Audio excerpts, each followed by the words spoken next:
All right, sorry, just watching the TV behind me. Welcome in, everybody. It is the High Noon Rant for today. It is Monday, the start of a new week, the end of Pledge Week around here. So we'll have to get into that in a second. But first of all, hi, Peter. Peter is here in the chat room.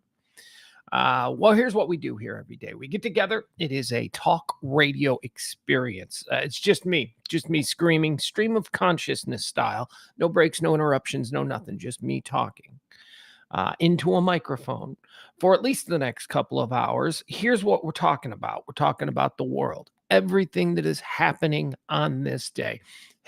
Headlines, breaking news, trends, current events, all of that stuff, pop culture, stupid stuff. We're going to get into everything today.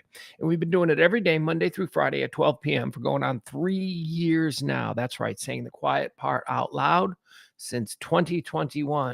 Thank you. Thank you. Let's say hi to the chat room. We've got Barney in the chat room. We've got Adam. We've got Byron. We've got Alan. We've got Jeff. We've got April. Peter's here. I already said hi to Peter. Peter's getting double highs. Hi, Peter. How was your weekend, everybody, as the chat room fills in? Was your weekend good? Was your weekend wet? My weekend was not wet, but we didn't really do much. We just kind of hung out, me and my boy. It was me and the boy weekend. Fun. What did we watch? We made him watch Casino. We tried to watch Casino. Here's how it's going with my kid. Now, my son is going to be 15 this weekend. But I've been, over the course of his life, I've been introducing him to certain films, music, bands, TV. I'm trying to give him a very well-rounded pop culture understanding, or not even pop culture. I hate that word. That's such a American culture, Americana. What is American? What do we watch? What are we listening to? So I've been doing that. And here's what's been happening lately. He's getting older and he's starting to have better reasons for not wanting to indulge me in my let's watch this movie kind of thing. So he debates me now, and he's on the debate team. He's really good. And it's So here's what he does. The first time I suggest a movie, he will shoot it down, not want to watch it, give me reasons why he shouldn't watch it, and then he'll watch 15 minutes of it, and then he'll totally start making fun of it or whatever, and we'll stop watching it. But then if I bring it back a couple of months later, if I reintroduce it, he'll be like, oh yeah, and I don't know why. I don't know why this is happening. Here's what I think might be happening. I think I suggest a movie that he doesn't know, and then he goes to YouTube and he watches all of because he loves YouTube movie reviewers, but not like anybody we'd ever heard of. He likes YouTube movie reviewers who are just like kids like him or whatever. I don't know. I think he goes onto YouTube. He then looks up these really kick-ass movies that I suggest for him. He realizes that they're cool and that he should know about them. So then the next time I bring it up, he's like, oh, yeah, I'll watch that. Well, we had that this weekend with Casino. Yeah, we watched Casino. We are making our way through. I've got 3 directors that I really want to watch the films of these directors with my son. These are the directors. Stanley Kubrick, who is my favorite, but Kubrick is off. I'm not even going to introduce him to any Kubrick until he's a little bit older. Just not even going to risk it. I don't want. I tried with Full Metal Jacket. I thought that the whole boot camp Paris Island stuff on Full Metal Jacket might get but nah, I had to bail on it. So I know for damn well that he can't handle Strangelove. I know he can't handle Lolita. I know he can't handle Spartacus. He could handle Spartacus. So there's Kubrick. We haven't done that yet. What we've been working through is Scorsese and Tarantino films. He loves Tarantino. I couldn't be prouder. He loves it for the reasons that I want him to. We won't go into that now. But Scorsese is who we're really. We started with Scorsese. Goodfellas. I made him watch Goodfellas at 10. He loved it. Of course, what's not to love? Goodfellas is great. I suppose I should also make myself not sound like such a terrible father. We've also done the films of John Hughes, but I didn't think that was worth discussing here because we watched Casino this weekend. So we've seen what have we seen here now? We've seen Goodfellas from Scorsese. We've seen Raging Bull from Scorsese. We've seen Casino now from Scorsese. I don't know if he liked Casino. He was into it. He watched it. Yeah, but I don't know if he liked it. because that's the other thing. We don't really have a conversation about it afterwards. We just go, "Oh, yeah, that was good." That's like the most I can get. So it was my weekend. We watched movies. What else did we watch? What else? I mean, he made me watch something. What did he make me watch? Oh my God, I don't even remember it now. That's awful. A couple other things from this weekend. We'll talk about the Tom Brady roast. That was last night. That's coming up in trending topics.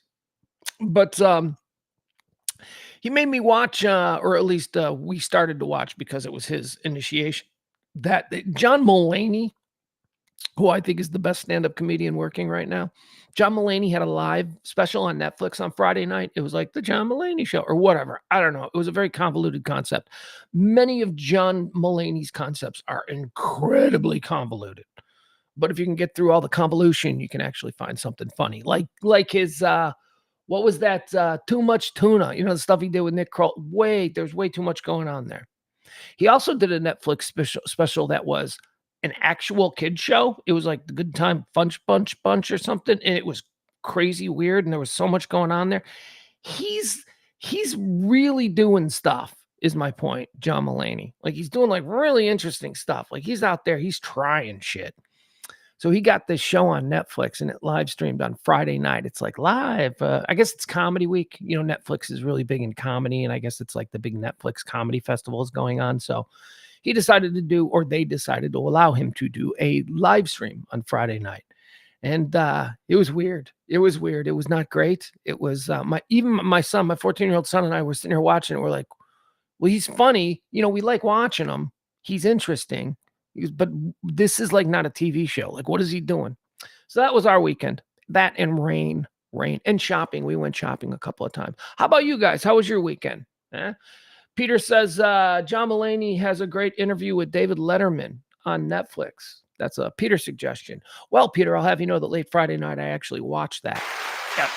That is the latest in the David Letterman series. My next guest needs no introduction, which is a fantastic series. If you like long form interviews, deep dive interviews with interesting people, and if you think you'd like to have David Letterman be the guy driving that, he's great. He was never like that on TV. I mean, he was never a bad interviewer. He was a fun interviewer. It was a good show, but he never had time to really talk to somebody. So yeah, I watched the John Mulaney one. The John Mulaney one was they went back to John Mulaney's school. Where did he go? I forgot what was the name of the school he went to. He went to some fancy Chicago private school. And so David Letterman held the interview with John Mulaney there, and like not in front of the school, just them alone in the school auditorium. It was very good. Which is another example. Everybody who's a celebrity came from money, you guys. I'm just saying. Everybody who's a celebrity came from money. Okay, not everybody, because that's obviously not true. But I would say a good 80%. 80% of people who you enjoy on TV and in movies, they came from money. They're rich kids. Rich kids are indulged to go and chase that dream. Whereas, the rest just give up at 28 because they've lost their apartment and they have to move back home to Ohio. And it's a very sad because dad's like an out of work steel worker. Mom's got Crohn's disease. I just learned what Crohn's disease was. You know how I learned what Crohn's disease was? Because you guys know, I told you this last week, that I get all my latest favorite songs from pharmaceutical commercials.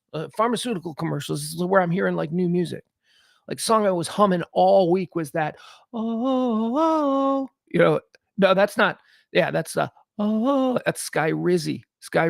Nothing is everything. Whoa. Anyway, that song was stuck in my head, driving me nuts. So I decided that I would learn what Sky Rizzy is for, because the people in the commercial, they look like a wonderful group of folk. They look like the kind of people I'd like to hang out with. And I'm wondering, what exactly is Sky Rizzy treating? I had no idea. How many of you know what Sky Rizzy treats? Well, it's Crohn's disease, because I already said that. But Crohn's disease, I'm like, Sky, ooh, that doesn't sound like a good thing to have. But these Sky Rizzy people, this was not brought to you by Sky Rizzy. It was not. Or any pharmaceutical company. I'm just telling you. That's where I'm hearing music. Those are the only commercials I see, I think. Cruise lines, like Carnival Cruise Line, and pharmaceutical drugs. And if I'm watching sports, beer commercials. Hi, Adam. Adam's here. He says, my best friend from high school died of Crohn's in 2005. He was 25. Yeah, it's a pretty serious disease. The commercial does not depict that. The commercial, well, I guess the commercial is about how if you take this drug, you can, have a nice life. April says, me and two of my sons have Crohn's. Treatment is so expensive. Oh my goodness. God bless you. I didn't know that, April. My goodness. Do you take Skyrizi? Do you who's the band that does that song? Let's go see them in concert. Let's go see the Skyrizi band. Oh, and now the Ozempic one is stuck in my head because somebody pointed out to me that was the song Magic, which was like a 70s one-hit wonder. Oh, whoa, whoa, Ozempic. All right. Al says, have you seen the latest Elon Musk AI commercials on Facebook and the fake Joe Rogan podcast created by AI? No, but I've seen a lot of they use Joe Rogan a lot in the crazy scammer AI world. They're like just he should get his lawyers on that because it's not good.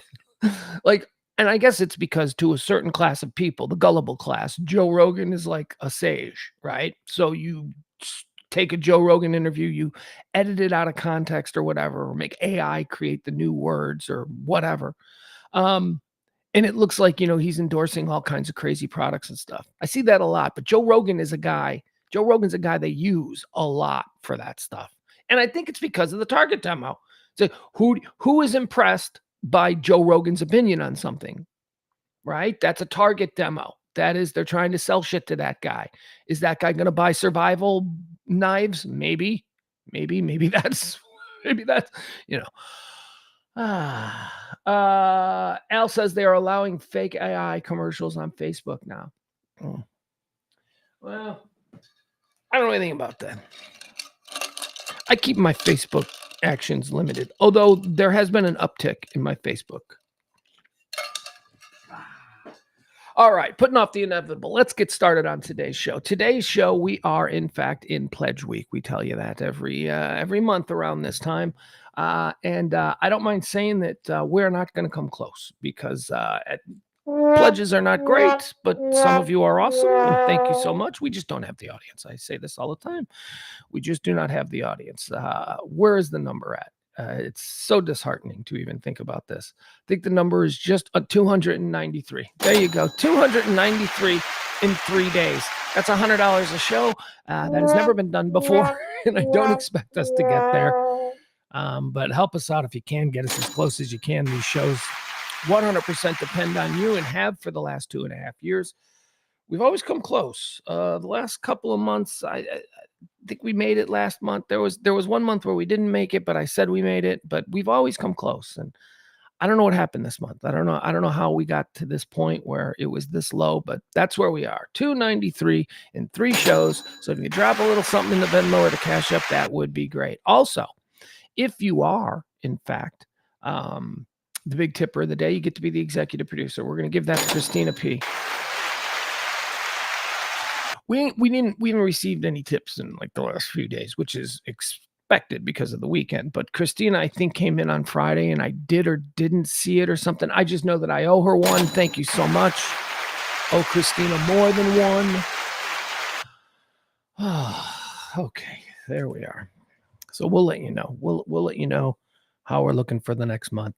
But things are getting really, really tight around here. Things are looking for jobs. Oh my God, I'm looking for jobs. I don't know.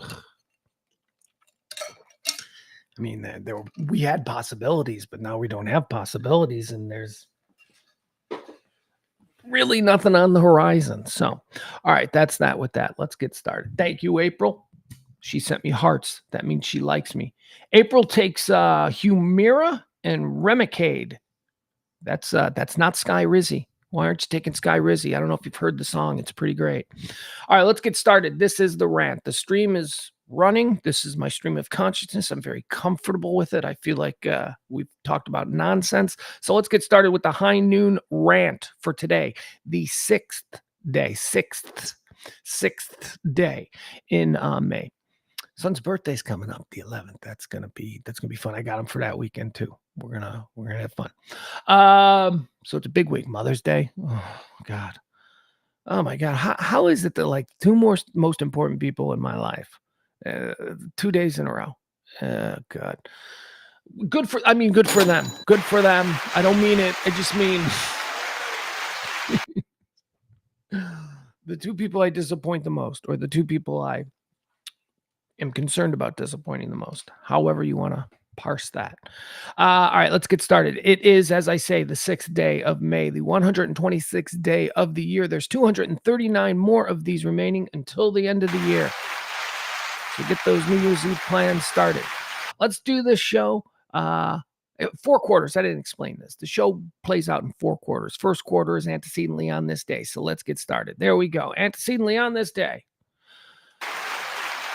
Quarter 2 is birthdays. Quarter 3 is deads. That's where we go through the people who have died on this day and we decide if they went to heaven or hell. That's fun. Then quarter 4 is all the day's headlines, hot topics, current events. Showing CNN behind me, so you'll be getting a glimpse of some of the hot topics. Antecedently on this day, let's get started here. On this day in 1889, the Eiffel Tower is officially open to the public at the Universal Exposition in Paris. All right, now, why am I mentioning the Eiffel Tower? I'll tell you why, because I don't get the Eiffel Tower. I've never seen it in real life. I can't imagine how impressive it would be. It looks like every power line behind the house in the neighborhood I grew up in. There was like 10 miles of these giant steel structures that had all of these power lines connected, and it ran through they were on top of a floodplain that was sort of like between these two subdivisions where I grew up. And they all looked like the Eiffel Tower. I just don't get why the Eiffel Tower is so majestic. I don't know. People for the first time were underwhelmed by the Eiffel Tower on this day in 1889. On this day in 1915, Babe Ruth, who was a pitcher for the Boston Red Sox, he hit his very first home run. First of many, I'm told. Babe Ruth, first home run in Major League Baseball on this day in 1915. On this day in 1937, the Hindenburg disaster. The Hindenburg was on this day. A couple of things about the Hindenburg that I don't think people realize. Do you know, like, a lot of people survived. Like those people did not all fry. A lot of people did. But like the majority of the passengers, they survived that shit. They did. A lot of the crew members died. Here's what happened. So they're like, okay, here's what happened. Somebody said, let's fill a balloon with giant flammable stuff and then let's stick people at the bottom of it and cross our fingers and hope all goes well. That was the plan with the Hindenburg. It was like, what is that? What was it filled with? Hydrogen? Something that was incredibly flammable. And it was a part of the German Grand Zeppelin line, which and this one was named after a former president of Germany, von Hindenburg. I don't know who he was. Don't press me on that one.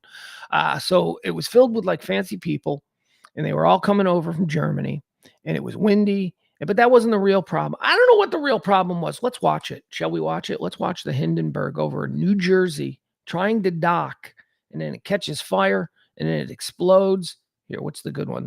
There's one where it's just video, and then there's one where it's video with that audio. There was a dude from WLS in Chicago, which was a new radio station, and they couldn't go live, obviously, and they couldn't record, like today with tape recorders where they can listen it back.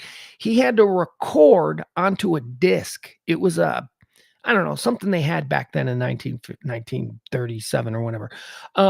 So he was just basically like doing play-by-play on the docking of the Hindenburg when all hell broke loose, and he had recorded it into this disc and he didn't even know it till the next day.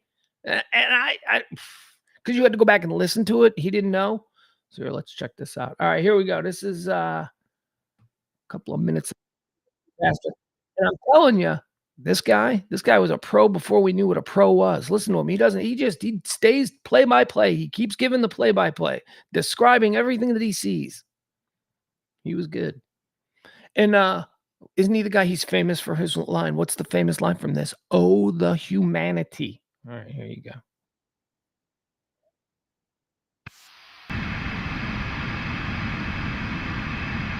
Hold on, yeah, wait, you missed the beginning. All right, there's the date. May 6, 1937. The airship Hindenburg coming into land. 31-year-old Herbert Morrison was recording commentary on whatever. As the disaster unfolded. Okay, you don't need to read this. It's starting to rain again. The rain had slacked up a little bit. The back motors of the ship are just holding it just enough to keep it from... It bursts into flames. Get it started. It's fighting, and it's crashing. It's crashing terrible. Oh, my, get out of the way, please. It's bursting into flames, and it's falling on the mooring fast, and all the folks between it. This is terrible. This is one of the worst catastrophes in the world. Oh, it's like 400 or 500 feet into the sky, and it's a terrific crash, ladies and gentlemen. The smoke and the flames now, and the frame is crashing to the ground, not quite to the mooring mast. All the humanity and all the passengers screaming around it. I told you, I can't even talk to people. There's friends around there. I can't talk, ladies and gentlemen. Honest, it's just laying down massive smoking wreckage. And everybody can't hardly breathe and talk and screaming. Lady, I'm sorry. Honestly, I can hardly breathe. I'm going to step inside while I cannot see it. Charlie, that's terrible.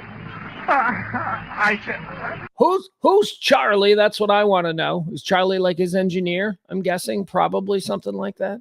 That guy didn't break. That guy, he was a pro. He's watching this thing happen. There was nothing, He did it like that chick on CNN when the guy lit himself on fire out in front of the Trump trial. Remember that? That was crazy. She did that like the Hindenburg.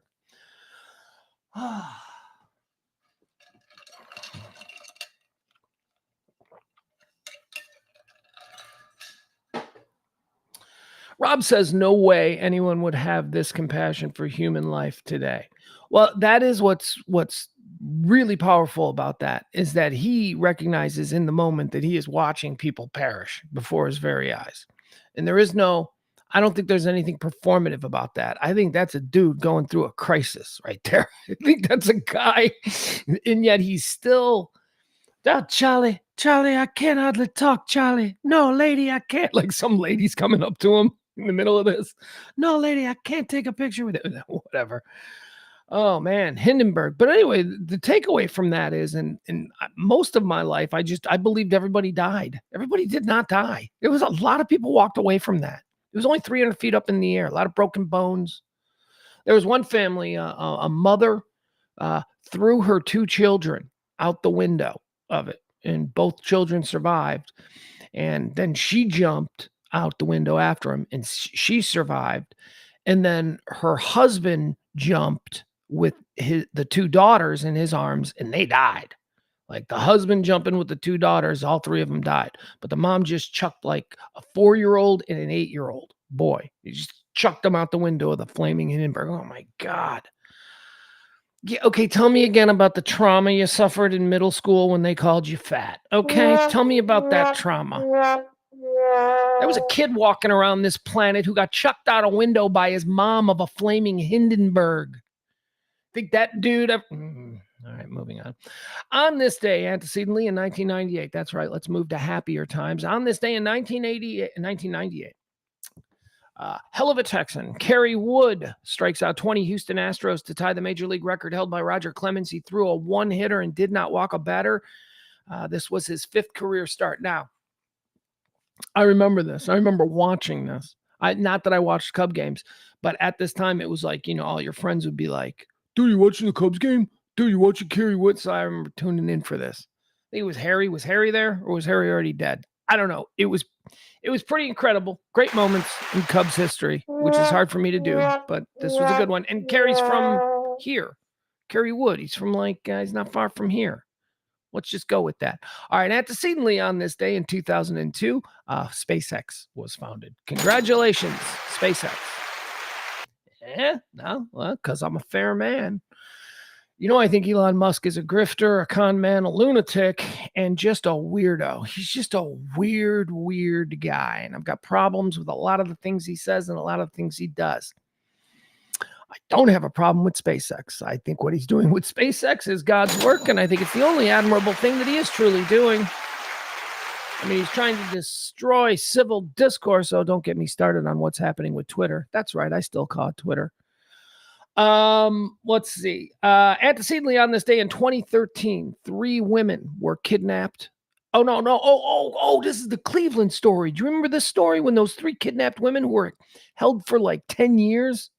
All of a sudden they show up at a gas station in Cleveland. I guess the dude, the kidnapper, was, what a weird story this is. Hold on, wait a second. Let's remember this one if we can. Between 2002 and 2004, Ariel Castro abducted Michelle Knight, Amanda Berry, and Gina DeJesus from the roads of Cleveland. Let's see here. She held them captive in his home at 2207 Seymour Avenue. Who cares? Tremont Street until 2013. It was Berry who successfully escaped with her 6-year-old daughter.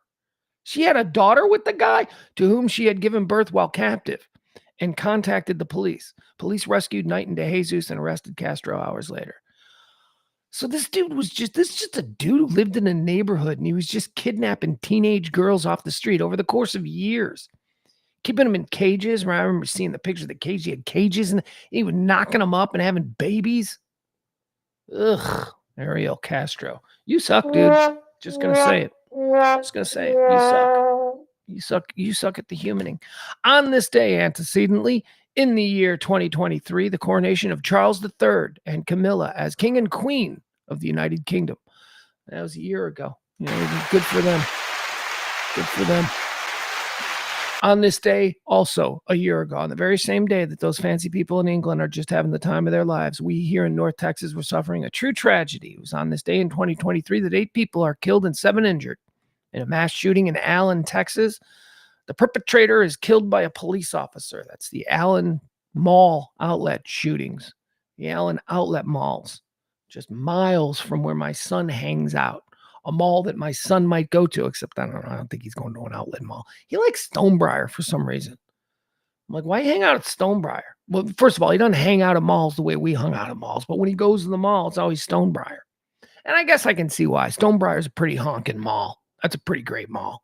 That Stonebriar is the kind of mall that when I was a kid, you would see on TV, but they were all in Southern California. You'd be like, that's a cool mall. Then you go back to your own mall and you'd be like, this place sucks. This is a stupid Midwestern mall with a Sears and a JCPenney.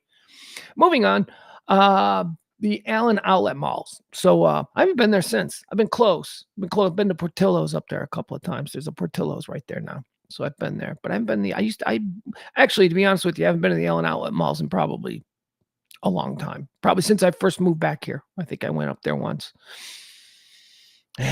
What are you gonna do? All right, moving on. By the way, all the dust is settled on that. What is the closing book on that dude? The dude who did it. Remember, it was like he's a Mexican illegal at first because he was Mexican, but then it's like no, he's a self-loathing Mexican who's a white supremacist, and I don't know what happened with that. I don't even know what it's about. I just know that a bunch of people got killed when they were just out on a Sunday afternoon.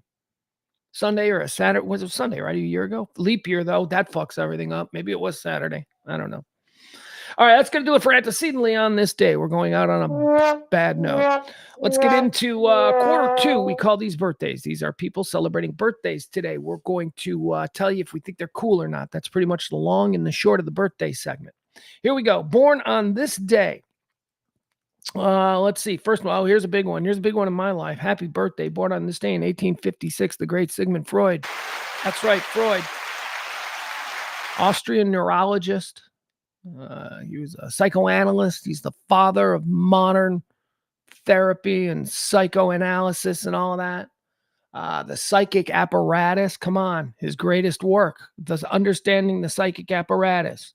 The ego, the id, and the superego. He broke it all down. He explained it all to us. He explained. And by the way, more people need to read. You could read was Beyond the Pleasure Principle. Maybe I don't know. That was my therapist was always like, you should read Beyond the Pleasure Principle by Freud. I'm like, okay, all right. And then I bought it and I never read it. Okay, so here's the thing. Freud, for some reason, because you know why? Because we're basically primates. Freud, people are always like, oh, that's Freudian. He was the dirty doctor. No, he wasn't. No, he wasn't. Sexual proclivities and all that kind of stuff was a very small part of what he did. What he was the ego doctor. He explained the ego. That's who Freud was. And absolutely nobody understands the ego. Here's what people think. If you were to say to somebody, you need to do some ego work, they'd be like, I'm not conceited. That's not what ego is. That is the common, you dumb guy on the street that knows absolutely nothing about ego. Yes, it's a component of ego. Your self-worth and all that is a component of it. But Jesus, stop it. Stop it. Freud got really into this. The ego, the superego, the id. The id is what you're born with. That's where the word idiot comes from. You're born an idiot. The only thing you know is what you need. You need air. You need food. You need sleep. That's all you know. Those are your I'm not going to go into it. Like you need me sitting here explaining the psychic apparatus. Anyway, ego and superego, very interesting subjects. You should look into them. They're not what people call them.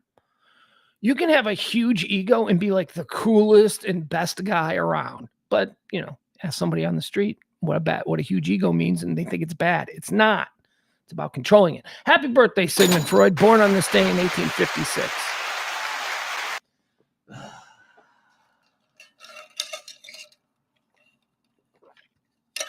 Superego is where you start to get problems. All right, moving on. Born on this day in 1915. Speaking of superego, Orson Welles. Orson Welles was born on this day.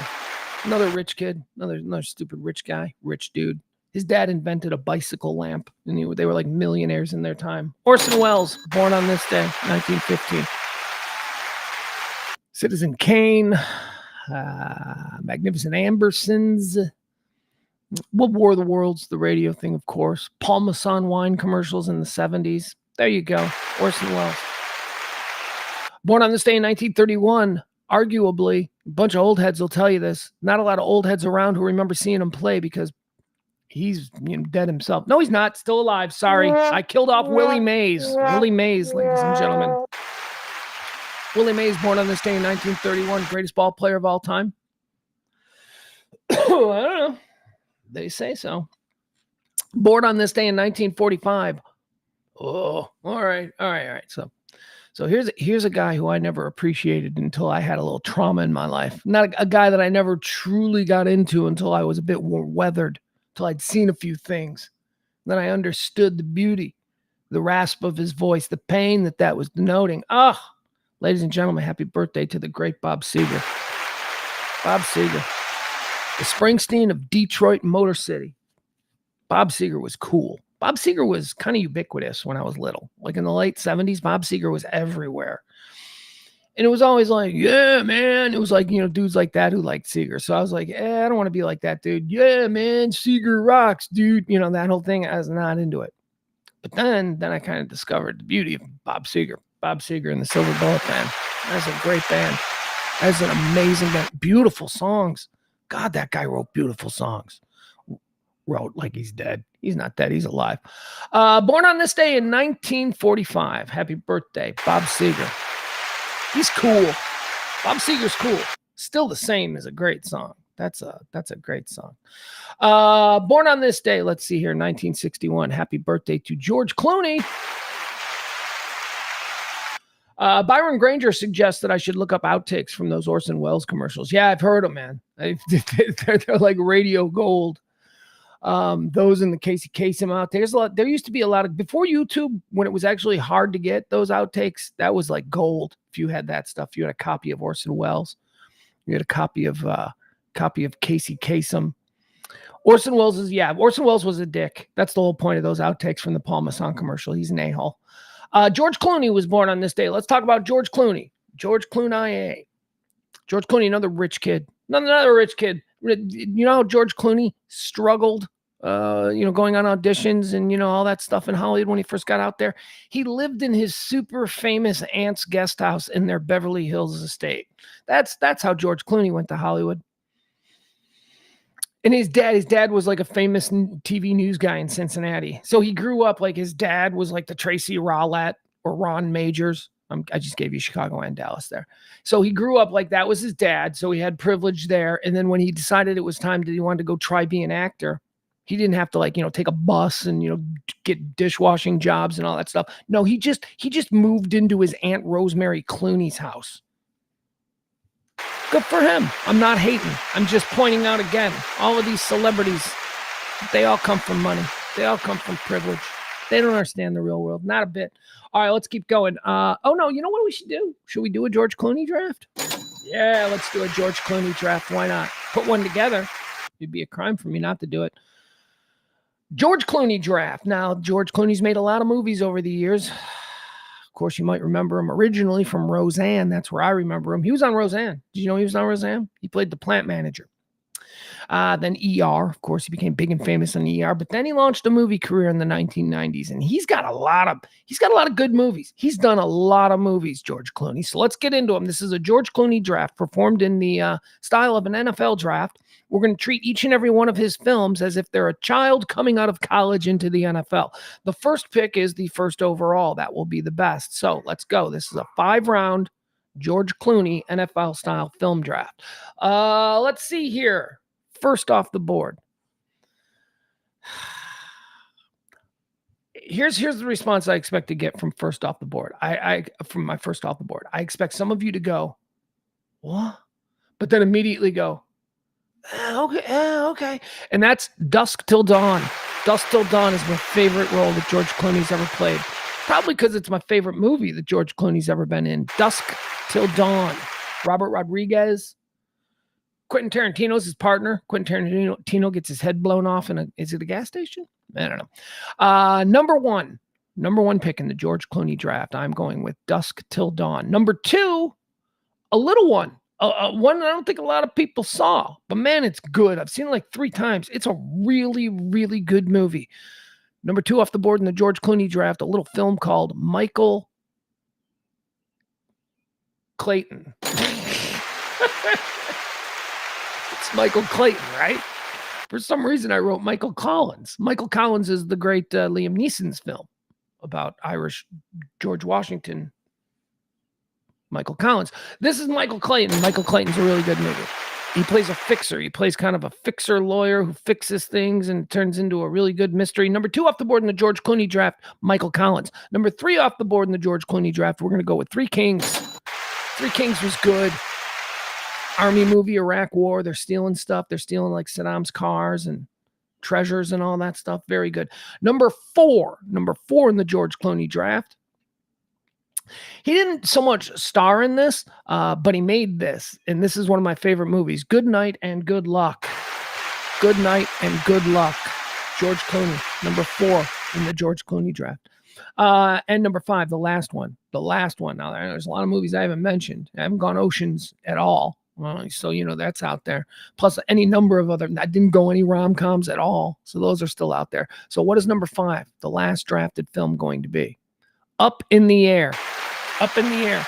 Where George Clooney plays a dude who just flies around the world firing people. He's a hatchet man for a corporation and he fires people. It's actually a pretty good movie. Up in the Air. All right, let's do some free agent camp invites. These are the films of George Clooney that I didn't think were good enough for a 5-round draft, but they are going to get a look-see in camp come this summer. So let's do this. He also being invited to camp, but not drafted. I'm going with The Descendants. Thought The Descendants was a nice little movie about people dying in Hawaii. Nice movie, Descendants.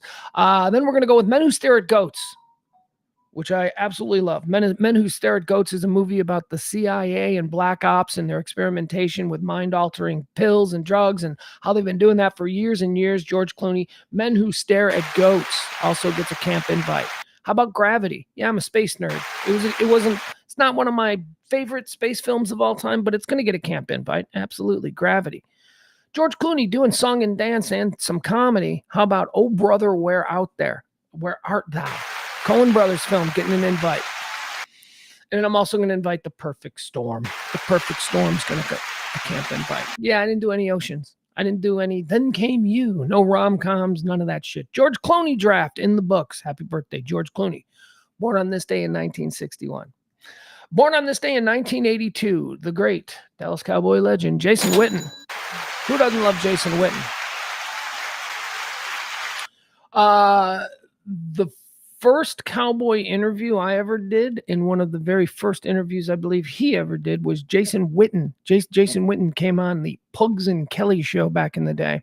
We were doing this was back in San Antonio when they were at the Alamo Dome. We went down there for camp. It was a fun trip. We went down there for camp, and we were supposed to have somebody. There was somebody, some big name, some big cowboy name from that era was supposed to be a guest, and that person canceled at the last minute, and they said, well, we've got the new tight end, or we've got, and it was Jason Witten, and he came in and he sat down. We weren't prepared for it. Talked to him, nice guy, totally forgettable interview. That dude would go on to be quite the cowboy. Future, is he in the, he's not in the ring. Like, is he in the ring? He should be. He will be. Jason Witten, happy birthday. Born on this very day in 1982. Born on this day in 1989, Cam Hayward of the Pittsburgh Steelers, defensive end, tackle maybe, lineman, something. He's on the defense.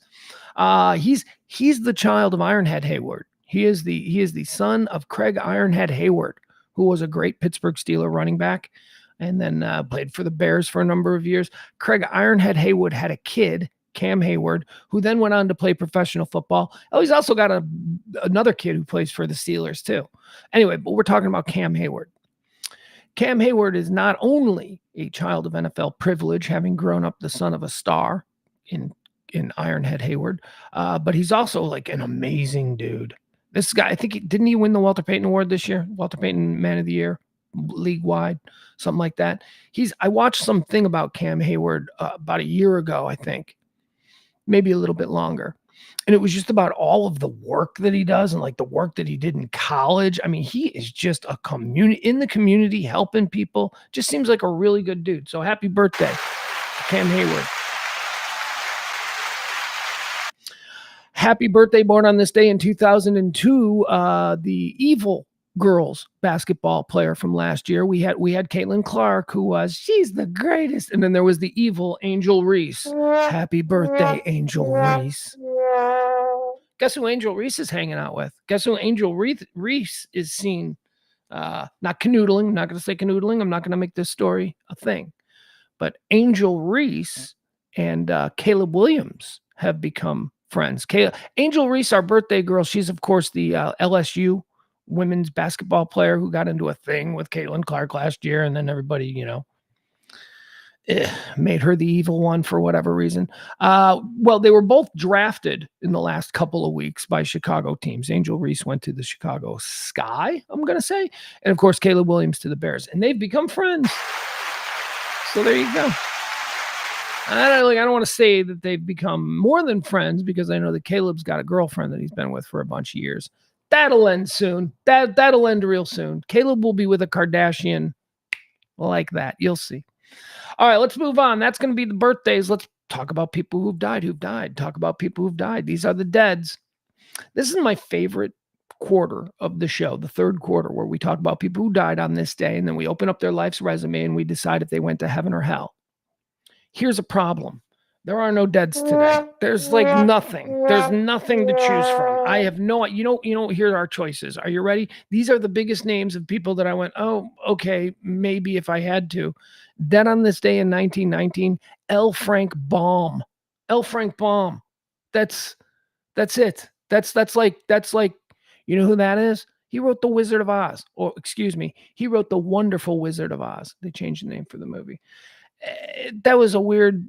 He was weird. I'm angry that there aren't more dead people. He's going to hell because I'm in a mood right now. Frank L. Baum, he's going to hell. And then in 1992, Marlene Dietrich. I mean, I've heard the name. Like, I have no idea who she was. I think she was a Nazi. So we're going to put her in. There you go. Hollywood Nazi Marlene Dietrich. And I'm probably totally wrong about that, but I was so upset when I went through the whole list of people who died on this day, and I went, there is nothing to work with here. There is nobody. There's no fun stories, no nothing. All right, that's going to do it, folks. That is quarter 1, 2, and quarter 3 in the books for today's Stream of Consciousness rant. We have covered the history of the day. We've covered people born on this day, and we've covered those who died on this day, the few that there were. It is now time for me once again to remind you that our executive producer of today's show is Christina P. Thank you, Christina P. Guys, we need to hear that gulp. That's how we need to raise some money this week. We need to raise the number is $293 by the end of show Wednesday. And that is, I'm not optimistic about that. I am not at all. So if you can help out in any way, shape, or form to keep this show going for another month, that would be fantastic. Ooh, okay, let's get started. Let's talk about the hot topics. Let's talk about the trends, the headlines, everything that's happening in the world today. The big news, if you will. The big news breaking at this hour is a story that was totally unexpected based on what I'd prepared from reading the news from the previous hour. And the big news of this hour is that Hamas, that was last hour. See, look at this. I had to update this.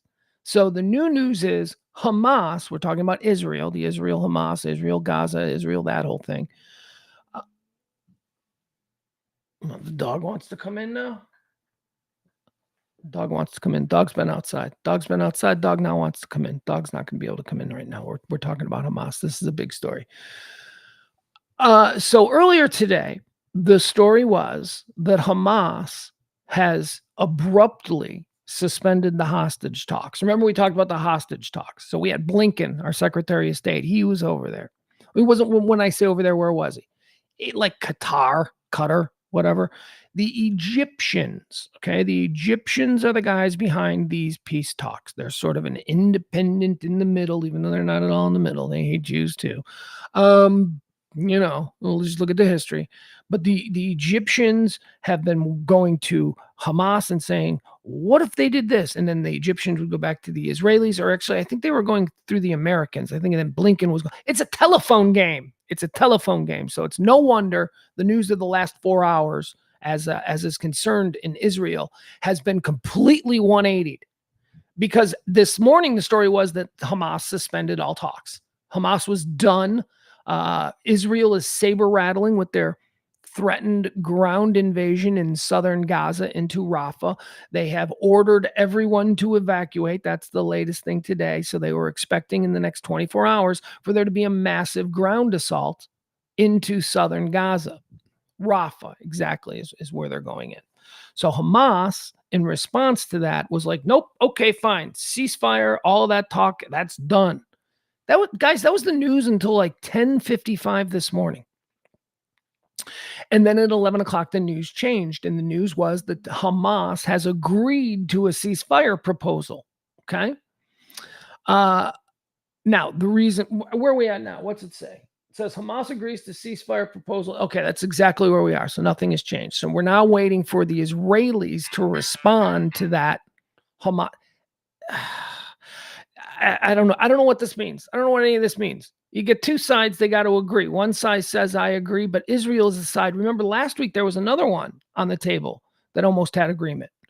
And they brought it to Israel and they said, okay, so here's the deal that Hamas will accept. And Israel said, okay, that's fine. We can do this. We agree to this peace deal, except we're not going to stop our invasion. We're still going to go forward with the invasion. Which is like not a peace deal at all. The deal is you don't go for, you know what I mean? So Israel was not really acting in good faith, I didn't think, last week. That seemed like, well, Hamas is going to stop. That's fine. They're going to stop. We're not going to stop. Sure, we'll agree to that deal. And then they're like, that's not the deal. That's not the deal, Israel.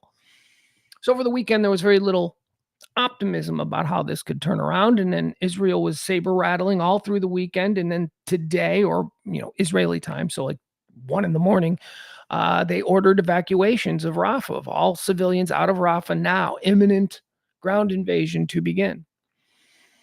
So I don't know what's happening, but we're waiting on Israel to now look at what Hamas has agreed to. And if Israel goes, yeah, okay, and they cut off the plans for the ground invasion, then we've got something. But we don't have that yet.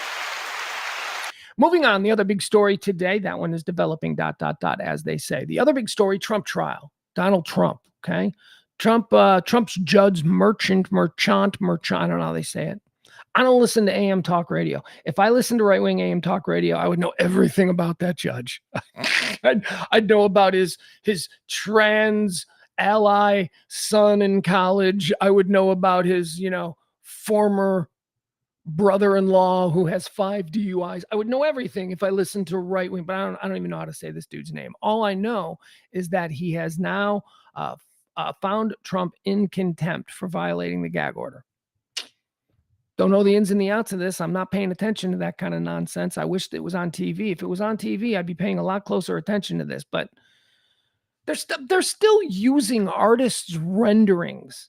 Are you kidding me? There are still people who are employed gainfully doing artist renderings in court. And I work in radio and I can't work in radio anymore because that's a dead medium. What? I also get angry whenever I see people doing sign language. You ever see these people still doing sign language? Like there's a tornado coming through Nebraska and you'll see the governor of Nebraska on stage and he'll have one of these sign language peoples like it's 1978. They closed captioning. We don't really need that anymore.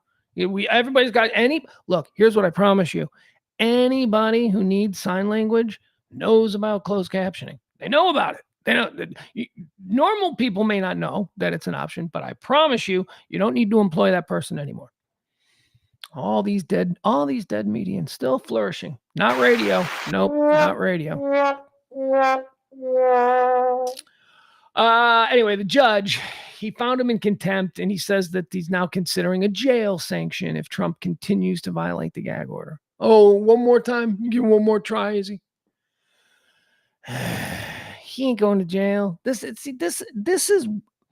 is a disconnect that is occurring right now among both sides of people, right? I always tell you about both sides. You got 15% on one side who's absolutely nuts. They're lost. They're lost to us. We can't. 15% on the left. They're lost. They're never coming back. They are so weird, that 15% on the left. And same as that 15% on the right. The ones that are, traveling and following a politician around the country like he's the Grateful Dead. That's those people. They're lost. They're gone. So what about the rest of us, the 70 of us in the middle? We're the ones being gained by this whole thing because this is what we're grappling with. The normals, okay? The 70% of us in the middle. We're grappling with the idea that not everybody is held accountable in the same way. Now, there is a huge portion of us, and I consider myself in this, who this ain't a shock to them at all. Rich, empowered people getting away with crimes and not being punished and not having to go to jail. Yes, that is the law of the land, essentially, the unspoken law of the land. That happens all the time. Privilege allows you to escape consequences. That's America. We understand this. But then there's a bunch of us in that 70 group who are outraged by this notion, who are like, what? He's going to get away with it? These people, I can't believe he's going to get away with it. And it's like the rest of us are like, are you living in the dream world where like rich people don't get away with stuff, where rich people don't go to jail? In very slim situations, rich people get caught. But look how long Jeffrey Epstein ran around. You know how many women, how many underage kids Jeffrey Epstein molested in the time that he was on the radar and everybody knew what he was doing? Years, decades this guy was flying. So that's what's happening with the normals, we normal people in the middle. There's half of us who can't believe that, he's not going to go to jail. And the other half of us are like, OJ, what's the matter with you people? OJ got off. If you are wealthy in this country, if you are in a certain class, you are not held responsible in the same way that the rest of us are. Jesus, I'd be in jail for any number of reasons. Michael Cohen literally did go to jail. Why? Because he was wealthy, but he wasn't that wealthy and he wasn't powerful enough. That's why Michael Cohen went to jail. Meanwhile, the boss in the case that sent Michael Cohen to jail is not going to jail. So all of this nonsense today about they're going to put him in jail and in the Secret Service and then we're going to take to the streets, it ain't going to happen. He ain't going to jail. Not a chance. Not even if he's convicted on all of these charges of all of these things. They'll invent something new. The genie is out of the bottle. This is a whole new thing. A former president. They ain't putting a former president in jail. President is not above the law. Yeah, he is. Yeah, he absolutely is. And if you live in a world that thinks the president isn't above the law, you live in a dream world. The rest of us are reacting to the reality of the situation. And that is that people get away with shit. We don't. People do. What are you going to do about it? Nothing we can do about it. But at least we understand that's the reality. All these other people, I can't believe it. And then you got this judge, this feckless judge. I'm thinking about putting him in jail. No, you're not. You're thinking about ways to not put him in jail. That's what you're thinking about, because you know putting him in jail is just going to be a whole new thing. Why? Because the law is not equal to everyone. The law has got to be unequal to him because of, power. Is that right? I don't think it's right. Is it the reality? Yeah. I'm in that group of people that are like, yeah, of course OJ got off. Of course. Of course, we'll never find out what Epstein's book was about. Of course, these things are all, and I'm not a conspiracy guy. You know that I'm not, but I do believe that when you are in a certain class of American, the rules are completely different than they are for the rest of us. So Trump ain't going to jail, no matter what this Judge Merchan seems to say. He ain't going to jail. He's going to be fine. He's going to be president. And then he's going to wave his wand and he's going to make all of this shit go away. And we're going to be like, I guess laws really are just a construct agreed upon by a bunch of dudes in suits. That's all they are. Now, they're also the thing that's holding together civilized society. So we'll just see what happens when they fall apart. But hey, why not? What else do we have? How about some weather? We had some crazy weather the past couple of weeks. This has been a nutty spring. A lot of tornadoes, a lot of storms. Texas, we're underwater. At least half the state is. We're not so much up here. As a matter of fact, in the Dallas area, and I'm in Dallas proper, we had storms Saturday. It threatened to rain the whole time. It looked like it was going to rain. We even heard thunder like hours before there was ever a drop of rain. It's like, okay, here it comes, and then nothing. But apparently the rest of Texas got their ass kicked. There's Harris County down there, underwater. I saw videos of trucks and buses sliding into rivers that weren't rivers like a half hour before. Tornadoes are the other big thing. We don't worry about tornadoes. Excuse me. Want to watch some cool ass tornado video? And I can call it cool ass tornado video because I'll tell you after. I want you to watch this first. And I'm going to tell you the most mind-blowing thing about this video. I'm going to show you here. All right, here it is. Weather. This is from Nebraska. This was last week in Nebraska. This is a warehouse. Okay. All right, we'll listen to it. I guess this is video of somebody sitting in a car in the parking lot. So this is a warehouse. There's 70 workers inside. This is a tornado, however you want to call it. Tornado in Nebraska. Watch this. This is just amazing.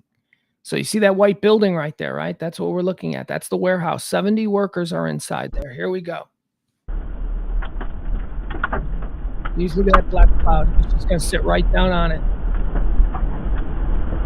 Yep, here it comes. Oh boy.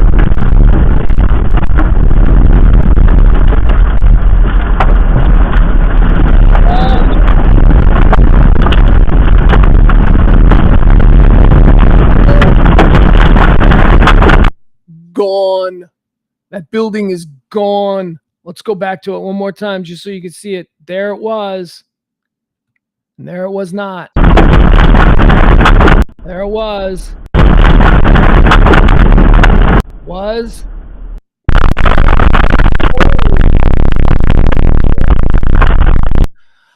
All right. That's the power of Mother Nature. 70 people inside. Nobody went to the hospital. Wait, no, that's good. Nobody went to the minor cuts. Nothing that even required so much as stitches. 70 people were inside that building when that building was wiped away. Good Lord. Lucky. All right, let's talk more about the other big story, the story that had us all ginned up last week, because that was the plan of the master media. Everybody was college campuses. Like, let's do college campuses. Let's create this story. Let's make sure that everybody's talking about it. All right, Fox News, you guys going to do college campuses tonight? Okay, so are we at CNN. What about you, MSNBC? You doing college campuses? College campuses. Remember, I heard someone say last week, there's not a college campus in America where you should feel safe right now. I heard them say that on CNN, and I'm like, oh my God, I feel so bad for people who are on college campuses right now. And then I realized, wait a second, I live on the campus of SMU. I feel pretty safe. Got to be honest. I think she's lying. Son and I walking the dog. We walked all across the quad, all across the campus, spent the whole damn weekend walking the dog all over SMU's campus, just across Hillcrest right there. Beautiful SMU campus. It's a great place to walk a dog, although it's nerve-wracking because there's all these signs, don't let dogs poop on the lawn. And I'm letting my dog poop on the lawn. I'm cleaning it up, but still, even cleaning it up now, I feel guilty. I'm like, I shouldn't have done this. Do I need to clean each individual blade? Because even when you clean up after your dog, you're leaving some poop behind, just if we're being honest about it. If a kid's running and they fall, they're going to get poop on their hand. So I don't know what the rules are. Anyway, not a single protest on the campus of SMU. Not a single one. I'm being kind of tongue-in-cheeky about this, right? Because those kids don't give a shit about anything other than, Daddy's credit card going through. That's the only thing that the SMU kids care about. Bunch of pampered rich kids. Bunch of pampered rich kids who are about, upon graduation, to become pampered Dallas adults. Pampered uptown adults. Right out of the box, they'll all get $150,000 jobs. Just doesn't matter. They're SMU grads in Dallas. That's the thing. And they already come from money. Yeah. Not a single protester out there. So, if you can afford to send your kid to a super expensive school, I guess you don't have to expose them to these awful Palestinian protesters. Anyway, so the campuses, they're still having these things. You can find them online. They're still having these protests, and there's still, protests going on college campuses. It's just that the news media has now decided, we're not going to talk about that anymore because it's not a story now. And they've just decided for us that that's no longer a story. It was barely a story to begin with. Campus unrest isn't exactly earth-shattering news, but, look at people are divided. It's brown people and white people yelling at each other. Oh, by the way, that's another thing. Mississippi. I guess we saw that on Friday. The Mississippi, there was a heavy-set African-American woman who was, I guess, protesting for Palestine. And she was like squaring off with a bunch of white frat boys. And I say white frat boys because there's no other way to describe them. That's what they were. It was a crowd of like 100, just like the worst. I don't like frat boys to begin with. Ugh, God, I hate fraternities. I love their parties. I love going to fraternity parties. Would not want to join that club. That is a dork club. All of them. They're all like dorky, weird, but it's indoctrination. It's indoctrination into networks and cliques in society. So I understand it, whatever. It was just never my thing. Probably should have been. Maybe I'd be in a better place today, but whatever. It wasn't. I made the choice at the time and I stick to it. Love the parties. So anyway, Mississippi, a bunch of frat boys screaming at this heavyset black girl. And they like it was reported, crowd makes monkey noises at her. It wasn't a crowd making monkey noises at her. I mean, well, actually, I will say there were a lot of people. I heard monkey noises. I heard the monkey noises, but it wasn't like everybody wasn't doing like chimpanzee stuff at her, like that. And that's kind of how they made it look like. One absolutely was, and he's a star now. He's a star, and he's from right here in Plano, Texas. That's right. I don't remember his name, but I saw that kid getting dragged over the weekend for his little look at the heavyset black lady. I'm going to act like a monkey. And it went viral, and his parents got outed. I know where his dad works. I know where his mom works. I mean, it's just not good. Dumbass kid fell into some racial bullshit. Yeah, I mean, look, hey, if you're going to do that stuff, if you're going to default into that sort of crowd mob mentality where he felt completely indemnified to do whatever he wanted to that one woman because there were hundreds of him and just one of her. That's fucked up. That's an asshole. That is a real asshole. If you give in to mob mentality and then your default setting is fucking racist shit. Yeah. So this dude's getting what he deserves. And it's funny because apparently in the very early going viral, he was very active on Twitter. He was like, Mr. Yeah, fuck you. Yeah, come on, fuck you. He was that guy on Twitter. And then like 3 hours into it, all of a sudden he had closed his Twitter account. He was no longer on Twitter. His Instagram was shut down. He's a dumb kid. He made a mistake. He's got a little bit of racist tendencies in him. And he went to that default setting where his default setting was racism. And that ain't good. And he's in trouble. And the internet doesn't forget, and we'll see how all that works out. So now back to Columbia, which was the epicenter of the college campus unrest. Although it wasn't the most violent and it wasn't the largest of the protests, it was the most convenient for New York-based reporters to cover. So Columbia became the center of it all. Columbia has canceled their graduations now because it's just not a safe place. So they've canceled their New York's not a safe place. Columbia's like right next to Harlem. It's like it's not a great peripheral area there in Columbia at New York. Columbia, the actual campus, though, that's very nice. That's very well, it's all rich people and boutiques and stuff. But the surrounding area is inner city New York. Real problem people with real problems living there, not the Columbia student who's in the Ivy League and dad's a banker on Wall Street, all that stuff. No, different kind of thing. So Columbia, the students don't feel safe. And so they've decided that they're going to do their graduation ceremonies just in classes. Like a class will, it's like they're not doing a big, and that sucks. That really, really sucks. This, of all the things that this embattled president of Columbia University has been charged with, I think taking away the graduation experience from these kids because you're afraid is like the most gutless of all the things that she's done. You got to let them graduate. If you have to put National Guardsmen on the perimeter to make sure that these kids, come on. And what is she going to hear from the parents now? Do you know how many parents? They're not there. They don't give a shit about their kids' graduation. They want to be able to say, for the days leading up, well, I've got to have all this on my desk by Thursday because I'm leaving for my kids' graduation to Columbia. That they need that. They need parents are going to be very upset. I pay how much? And I'm not even going to get any pictures from my gram of my kid graduating at Columbia. You got to let the kids graduate. You got to let them do that. But no, Columbia's not. So another bad decision by this president of Columbia, who seems to be doing nothing but making bad decisions. ABC News. Who's the big, CBS News? You say CBS News, Walter Cronkite.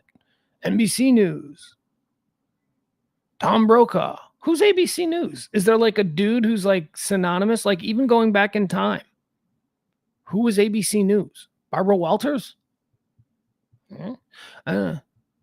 Frank Reynolds? Who was ABC News? Oh, Sam Donaldson? I think it's Sam Donaldson. No, it's the Canadian Peter Jennings. That's who it is. I couldn't think of him.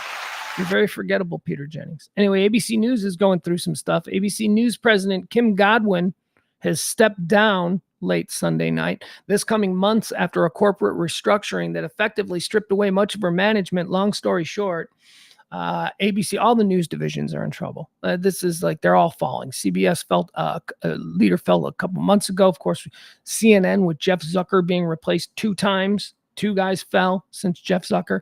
Now ABC. There you go. News business is in turmoil. It's because you people suck. You people have absolutely no idea what the American people want. You have absolutely no. Well, honestly, you know what? As someone who went to journalism school, it's not their job to provide the American people with what they want. And that's kind of my problem with them. I think they've been trying to provide the American people with what they want.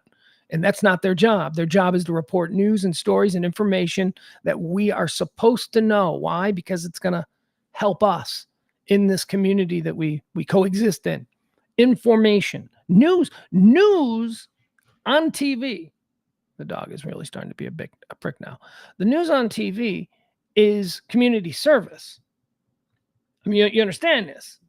That was the deal. The FCC allowed broadcasters to make money off of their variety shows and all of their shilly shit by using the public airwaves. We own the public airwaves. So the government said, you can use these airwaves to make your money and air your commercials and show your jugglers and all that stuff, but you're going to have to give something back and you're going to have to inform the public. So we're going to require that you, the broadcaster, provide some form of news and information in exchange for us allowing you to use these airways. And that's where news came from. And news ain't been that in forever. Why? Because a guy by the name of, what was his name? He was at ABC. He ruined it all. Well, he didn't ruin it all, but he was Silverman. Fred Silverman. That's who it was. It was Fred Silverman. He decided that he could kind of make some money off news if he turned news, the information, into like a glitzy news magazine and started doing things like 2020 and PM Magazine and all these news glitzy things. And then before we knew it, here we are 50 years later, we can't tell the difference between Entertainment Tonight and, CNN with Wolf Blitzer. They're all the same. ABC News going through some turmoil. Hi, Frank. Frank says, weird how all the people supporting the protests on college campuses are Biden donors per Politico. Probably no connection.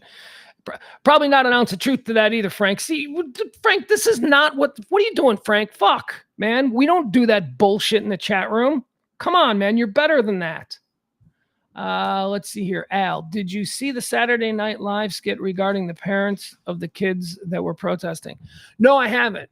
But I've heard that it's a thing. I saw it and I didn't click play on it. I'm sorry. I probably go back to watching Saturday Night Live tonight. Was it good though? Dua Lipa, right? Wasn't Dua Lipa the host? And I know her name Dua Lipa because I never really gave her two thoughts, but I saw a picture of her and I was like, oh, I didn't know she was pretty. She's pretty. I thought she was just a generic pop songstress. The Kentucky Derby was held over. Oh God, the freaking dog. Hold on. I got to let the dog in. Give me a second here. All right. I'm coming.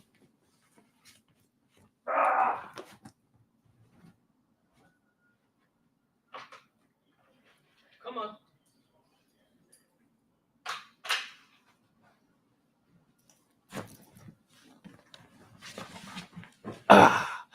Got to climb into this like a cockpit.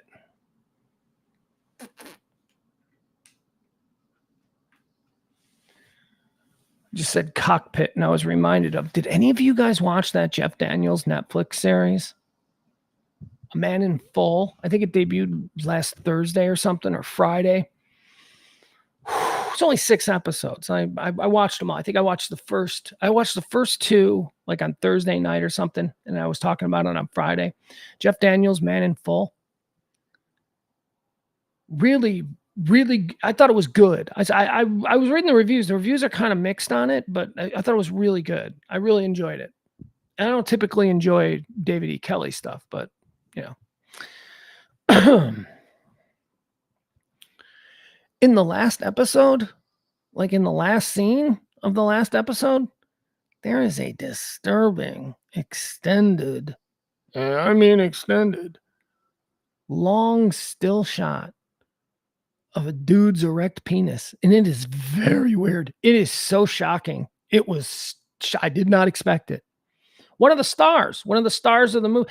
But here's the thing. If you've seen it and you know what I'm talking about, it's like the Dirk Diggler from Boogie Nights, except the camera stays on it and it's fully erect. So I've got Viagra, so it's like huge, and it's like it is very disturbing. So here's my question: that can't be real, right? That actor cannot have like a 15-inch penis, right? That's got to be fake. Is that CGI? How did they do that? I'm gonna admit, I actually paused it and I made it big and I looked at it because I was looking for some sign of, I don't know, like a prosthetic molding or something. And I got this big giant TV behind me and I'm looking at this giant dong on my thing. I'm like, is that real? That is a good makeup job. Very disturbing. It was very disturbing. It was the like in the final scene. It's like the final scene of the series, like episode 6. Just a gigantic penis. Like, oh my God. Speaking of gigantic penises, the 150th Kentucky Derby was held over the weekend, and it was quite a thing. All the celebs were out there. Big photo finish. 3 horses at the exact same time. Here it is. Let's watch this photo finish, shall we? This is from the Kentucky Derby over the weekend. Apparently they say it's historic and legendary. I don't know. We shall see. There we go. I'm not big into horse racing. I want to be. I think horse racing is cool. Like, I think it looks cool. And like, you know, there's a lot of like, oh, I don't know. the bells and whistles that go with it, you know, in the Kentucky Derby lifestyle. I like it. The big hats, the funny suits. All right, let's see it. Here it is. This is how it ended. They say it's historic. Let's watch, shall we? This is from Saturday. Mystic Dan, by the way. Mystic Dan is the winner. I don't know which one he is. Have no idea. He's one of these horses. Here we go. Far outside, here comes a run from Stronghold and Resilience has now moved up to take the lead as Fierceness is given way, coming by the 16th pole, and Mystic Dan has now come through on the inside. It is Mystic Dan down toward the inside with the lead in the final 16th. Forever Young, Sierra Leone is coming. These three coming down to the wire. Who's it going to be? Are you seeing that? I am seeing. Okay, so definitely there's three horses. The one in the middle, their nose looks like it's not as high forward as the other two. But I'm thinking that the two, the bread in the 3-horse sandwich, I'm thinking that the bread horses, they're like literally neck and neck. This is what that saying was invented for. Neck and neck. Let's see. And there they are when they went across. I have no idea which one won. And Mystic Dan is the horse that won, but I don't know which one it is. I don't know if he's the top slice of bread, the bottom slice of bread, or the meat in the middle. Photo of the Derby. Oh, it's coming down to the wire. Who's going to be? Oh, it's a photo of the Derby.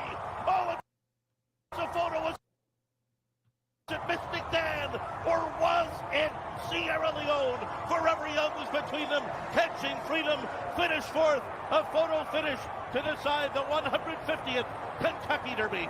All right, there you go. Kentucky Derby. Good times. That was cool. You go all that way, you're all very excited, and then it comes down to a photo finish. You have to wait for some dude in some old-timey photo room to develop a picture. I don't know if it's digital or whatever. It probably is. Oh, no, it's Kentucky, so it's probably still some dude in a little photo lab. I don't know which one it was. I have no idea. The 3 horses. Couldn't tell you. Frank says he loves the Kentucky Derby. Very American event. Yeah, it is. Frank, a lot of pro-Americanism out of Frank, and there's nothing wrong with it, but it just seems like Frank's going to be politically trouble. Frank already mentioned Biden. Like something was Biden's fault. We don't do that in the chat room. I still love you, Frank. We'll go forward. We'll go forward, but I'm watching you. You're being watched today. It's typical, very American. Are you wearing your red hat, Frank? Are you sitting there wearing your red hat today?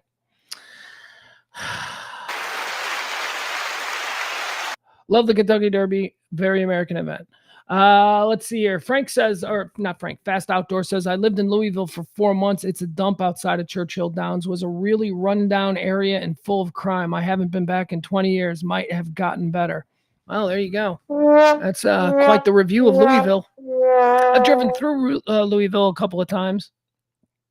The bridge, like if you're coming through the Indiana side, like that bridge over the river is pretty nice. It looks pretty at night. So that was my impression of Louisville. Louisville looks nice.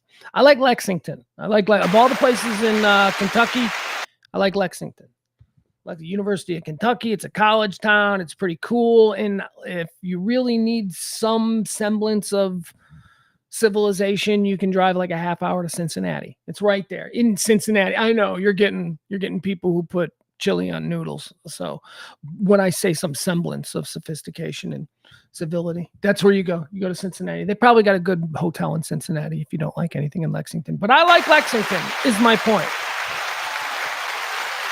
Let's see here. Tesla Nightmare. What is this story? What's up? Oh, this crazy story. Okay, so there's a whole lot of, I don't know, there seems to be some commerce in putting bad stories out about Elon Musk or bad stories about something that have something to do with something bad that Elon Musk built or created or whatever. So there's another Tesla story. By the way, I am seeing so many of these cyber trucks now. Well, and maybe it's just the area that I live in. A lot of D-bags in Highland Park buying cyber trucks. There's there's one on my block, and then there's another one that I always see trucking up and down Hillcrest. It's only one color, right? They all just look like a toaster. They all just look like something. My kid said that it looked like something from Tron, and my kid was right. And I was impressed because I didn't think he knew what Tron was because my kid's only 14. But he's like, that looks like something from Tron. It looks like a bad thing from a video game from Actually, he didn't say that. He talked about bit size and stuff, which is apparently important to kids today, but I have no idea what it means. He's like, that looks like it's from a 2-bit era video. He said stuff like that. And I was like, I don't know what that means. But he made a Tron reference, and that's what I got. I was like, yeah, I get it. Tron was very rudimentary designs. Seeing these cyber trucks around, they're so stupid. They're ugly. They're ugly. Nothing says I am desperate for you to think highly of me more than somebody who buys a Tesla Cybertruck, because they want to be the guy. Yeah, this is my Cybertruck. Pay attention to me for a little bit. It's so obvious. Unless they just have no taste or stuff, because it's not a cool looking thing. It's a weird looking thing. It's a stupid, impractical looking thing. 30 years from now, they're going to be finding these things in garages and going, remember how stupid they were back then? I mean, I'm telling you, Cybertruck is stupid. And I'm not a total hater on Tesla. I think there's some Tesla cars that are pretty cool. There are some Tesla cars that I would absolutely drive, but not a Cybertruck. It just looks like I'm trying way too hard. Tesla driver was terrified. Here's a story. It's got to be Elon Musk's fault, right? This is so stupid. Tesla driver was terrified after getting stuck in her car during 103 Fahrenheit heat. So here's what happened. This woman has a Tesla. What she got? What kind of Tesla she got? Does it say? No, it doesn't say what model. A Tesla owner has shared her nightmare. A nightmare, you guys, after she got stuck in the vehicle while trying to update the car's system. Brianna Janelle was in a Chick-fil-A parking lot, guys, when her update kicked in on her Tesla. It then took much longer than Brianna Janelle had expected. So apparently Tesla cars, they update periodically. So she's sitting in a parking lot at Chick-fil-A, eating in her Tesla, no doubt. And the car went into update mode. So it started to update stuff. And it took longer than she was comfortable with. Brianna Janelle was in a Chick-fil-A parking lot when her update took much longer than expected. In the video that she shared to TikTok, okay, so this is just a chick trying to get some clout. In the video shared on TikTok, Brianna claimed that she was stuck in 103-degree Fahrenheit heat after the system's update took almost 40 minutes and would not allow her to exit the vehicle. So she's stuck in the car. It's updating. It's taking forever. She's like, I'm so hot. What? And she's hitting the power lock. Why won't the power locks let me out of the car? You guys, these cars have a hand exit. All of them do. She freely admits that she could have exited the car at any moment by just utilizing the old-timey hand exit to get out of the car. But no, she needed to make a big video, and now the video has gone viral for some reason. I don't understand this. Why aren't people... A lot of people are. If we can be honest, a lot of people are like, why didn't you just exit the car? She talks about how when it finally finished updating after 40 minutes and she was allowed to exit the vehicle, she immediately ran into the Chick-fil-A for air conditioning. But doesn't your Tesla have air conditioning? Why don't you just turn your air conditioning on, you dumb, clout-thirsty broad? In the video shared on TikTok, she claimed that she was stuck in the 103-degree heat for 40 minutes. Elon Musk's cars do have a manual door release, which can be used if there is no power, but Brianna chose not to use it. She was worried that she may damage the vehicle. This dummy is making all kinds of... Anyway, I just wanted to read that story because she's such a dummy. She's such a dummy. And Elon Musk, he's out here catching strays.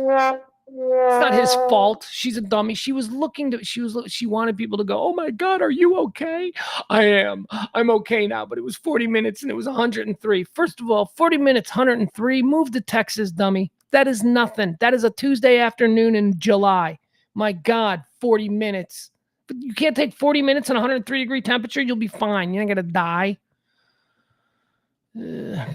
All right, what else do we have here? Oh, okay. Okay, this is a weird story. This is another weird story about a teacher making out with her student. I don't know. Did we talk about this story before? This is a fifth grade. This is a teacher in Wisconsin. And she got caught making out with a fifth grader. And then she didn't get caught. She didn't get caught physically making out with the fifth grader. Here's what happened. She texted him about how awesome it was making out with him. That's a teacher, a grown-ass woman, texts a kid who she's got to believe, or does she not know? I mean, what is happening here? How is she not aware that that kid's phone is probably on his parents' plan, and his parents probably have all kinds of access to whatever the hell that kid is doing? He's a 5th grade kid, and you're sending him texts about how fun it is to make out with him and to touch him. Here's the story. We want to see this woman. We always like to get a look at this woman. Her name is Madison Bergman. I think that's it. Well, yeah, Madison Bergman. She was busted for making out with a 5th grader. She says her wedding is off. Oh, my God. Oh, so this is really just a piece about her and how her life is difficult after making out with a 5th grader. Here, we got to see this lady. Yeah, so her boyfriend, who in some of these pictures looks like a fairly normal guy, but then again, she kind of looks fairly normal, so you never know with these people. She's making out with a 5th grader. She's a grown-ass woman making out with a 5th grade boy. All right, let's see. Let's take a look at her. Oh, there she is. You see her down there. All right, come on. Give me the full picture. Why won't this give me a full picture? Oh, you're going to give me the full ad, are you? Nope. Sorry.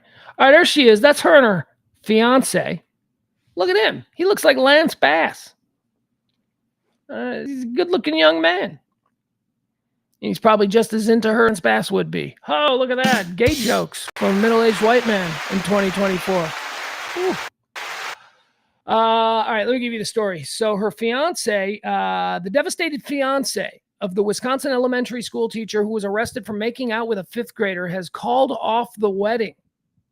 Madison Bergman and her betrothed, Sam Hickman. Yeah, you're going to want to get old Sam's name out there.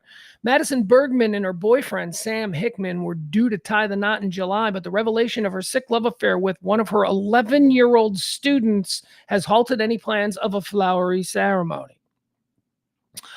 It's been indefinitely postponed, a pal of Hickman, who asked to remain anonymous, said Saturday, and it probably won't happen.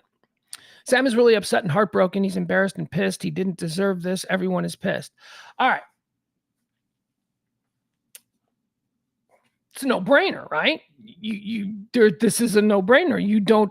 You're engaged to a woman, and all of a sudden she's in trouble because she's making out with an 11-year-old and she's a teacher. You got to break that off. There is no consider. I don't care how much you love her. That is a deal breaker.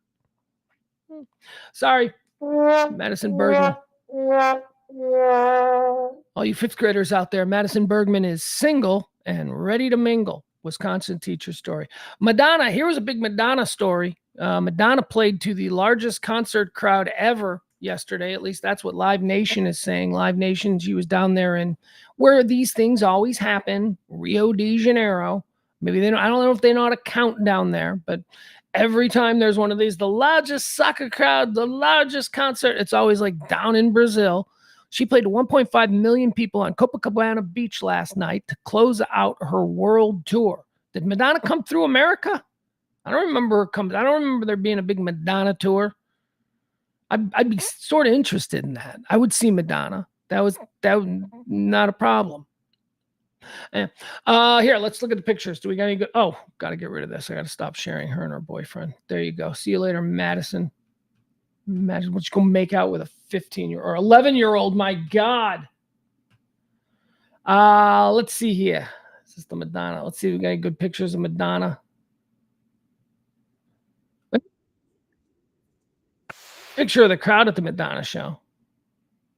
And it's exactly what I expect. This is what I expect.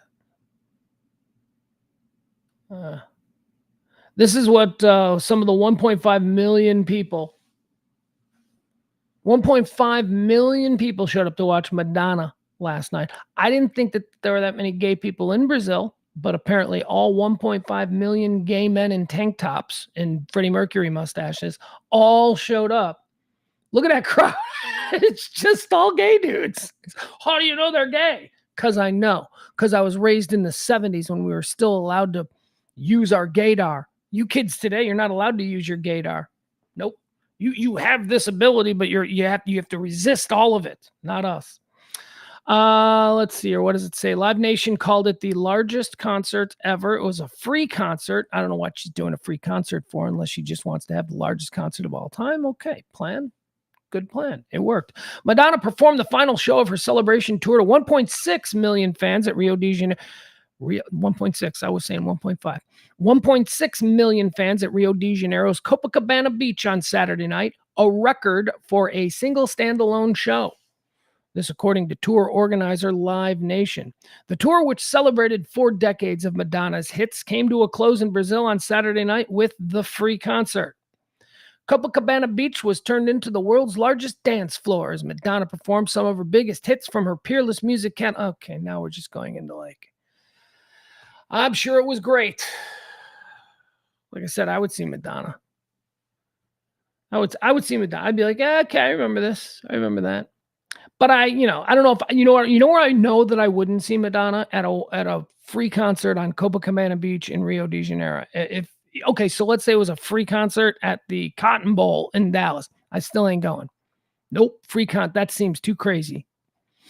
If I'm going to see Madonna, I'm going to see Madonna because one of my rich friends has another ticket for their box, and I'm going to go watch it in a suite. That's pretty much how I attend concerts nowadays. For free, mooching off more successful friends. Brandon Eccles, safety. Is he a safety or a corner? I'm not sure. We'll figure this out. Brandon, he's with the Jets. He's a good little football player. He's some video. He was in a car accident. He didn't get in any trouble for it. And we're talking about this because of the Henry Ruggs and the Rashee Rice situation that's going on right now. There's new video out of Brandon Eccles, who is, again, a player for the New York Jets. He is being sued by the person. This was a while ago, and nothing happened to him. Not a while ago, but a couple of years. And the video has now been released. The video of another NFL player and how they drive on the roads in their supercharged whatever. This guy was in a Hellcat, so he was roaring at about 111 miles per hour. But we got some video here. Let's watch this. This is let me pull it up.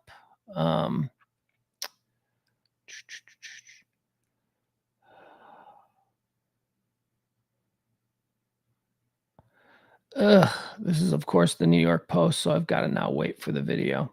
Hold on. We'll get there, I promise. Newly surfaced video shows moment Jets cornerback Brandon Eccles loses control of a sports car at 85 miles an hour, runs motorist off the road in horrifying crash. Okay. Cool. All right, let's see that. Let's watch the video. I'm telling you, Rashee Rice needs to be suspended for the entire season. Absolutely believe that. If for no other reason than guys like this, Brandon Eccles, when this happened, got away with it with absolutely no problems. Well, maybe you missed one game. I don't know the stories here. Watch this. Okay. So he's coming at us. Okay, so we are watching this from the dash cam of a car coming in the opposite direction. So as a matter of fact, I believe this is what we're looking at here. If you can see my cursor, here you go. See here, I think this is him down. I think this is him in the car right here. So let's watch this. Sideways, flips up. Dude goes into the ditch. Oh my. Oh my. All right. What he did was he tried to go around the BMW SUV. That's what that was. It was BMW SUV. You see him here. He tries to go he's behind him at the light, I guess, and the light changes or something. And so he roars and he comes out and he fishtails. He loses control of the back end and he slams right into the side of him. Look at this idiot. Kids with money. Look at that guy. And that guy goes into a ditch down there. All right. So now why is this a story now? Because the guy that he hit, he's got paralysis. He went over, he can't use his hands, can't use. A newly surfaced video shows the stomach-churning moment the New York Jets cornerback Brandon Eccles loses control of his Dodge Charger Hellcat at 84 miles per hour and runs a hapless motorist off the road, sending the BMW airborne, hurtling over a guardrail and into a field. Stephen Gilberg, 51, of Livingston, New Jersey, claims he became partially paralyzed following the April 26, 2022 accident and is suing Eccles and the Jets. The high-speed crash unfolded around 2 p.m. on Columbia Turnpike near Morristown Airport, just minutes from the Jets' practice. Well, sure. Maybe he was late for a meeting. He was late for a team meeting. You can't be late. Coach Sala doesn't like that. Wait, who was the coach in 2022? I don't even know. All right. Pro football players driving like assholes. How about pro football players being treated like an asshole? Did you see the Tom Brady roast last night on Netflix? Netflix doing this live stuff now. Like I said, on Friday night, they did the John Mulaney show. They did a John Mulaney talk show that was live. It was just a one-off, and it was not good, but whatever. They're doing live stuff now. Last night was the Tom Brady roast. Now, I didn't watch it. I didn't have any interest in watching it because it looked like a really stupid one. I don't like Tom Brady. Well, then you should watch the roast. No, I don't want to have fun with Tom Brady. Okay. Tom Brady is just a D-bag. I just don't like him. He seems smug. And by the way, a Tom Brady roast is just going to be a bunch. It's not going to be like the old Comedy Central roast. It's not going to, first of all, Greg Giraldo's dead. It can't be. It's not going to be that hardcore. It's going to be a bunch of idiots. And sure enough, it was like your assortment of Julian Edelmans and Wes Welkers and Gronkowskis. And, oh, look at the big dumb Gronk saying something that was written for him by a guy who's not funny, but we're going to laugh because it's big dumb Gronk. Right? I wasn't interested in that, so I didn't watch it. However, they did pepper it with a couple of real comedians. Nikki Glaser apparently is getting a lot of great reviews for her roasts I think it was mostly lame people. I really do. I think it was mostly like lame people who aren't great at this. And then they peppered it with a number of people who are good at it. Nikki Glaser. Let's watch a little of Nikki Glaser first. We've got a couple of people we'll watch from the Tom Brady roast last night. We'll watch Nikki Glaser first. Here you go. Did you guys watch it in the chat room? Like, is it worth me watching tonight? Like, should I just watch it? I figure if I could just watch the videos, like the best videos, like what we're doing right here, then I've basically seen it. So here we go. Nikki Glaser, Tom Brady roast last night live on Netflix. You really got to hand it to Kevin Hart because he can't reach. No, Kevin, I love you. No one works harder than this man. Do you know that every morning Kevin wakes up at 4 a.m. to make a shitty movie? No, I love your movies, or as I call them, short films. No, I'm kidding. I hate them. No. No, sorry, Kevin. I don't mean to belittle you, but you be little, man. Like, you're a tiny guy. Kevin is 5'2", 150 pounds, 155 after The Rock finishes, but... Okay.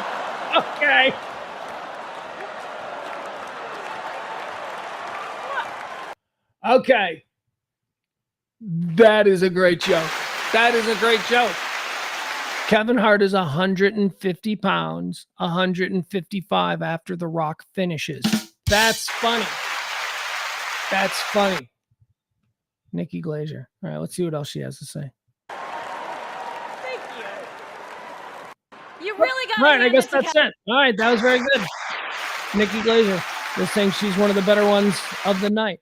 The guy who seems to really be getting the most heat and love from the true roast aficionado is Tony Hinchcliffe.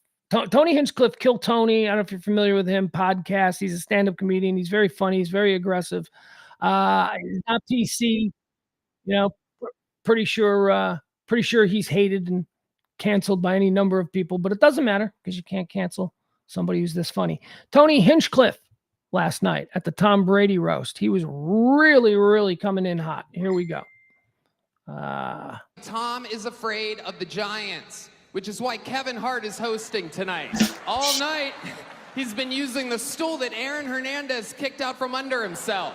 Kevin is so small that when his ancestors picked cotton, they called it deadlifting. Tom Brady is a patriot, which is surprising considering he looks like a Confederate fag. Clearly, your ex-wife takes after you. I hear she's out there draining balls right now. People love you, Tom. You have the same fan base as Kyle Rittenhouse. Gronk, I'm happy you could take a break from writing Santa letters to be here today. I knew you were here when we were all out of chocolate chocolate milk backstage. You look like the final boss in George Floyd, the video game.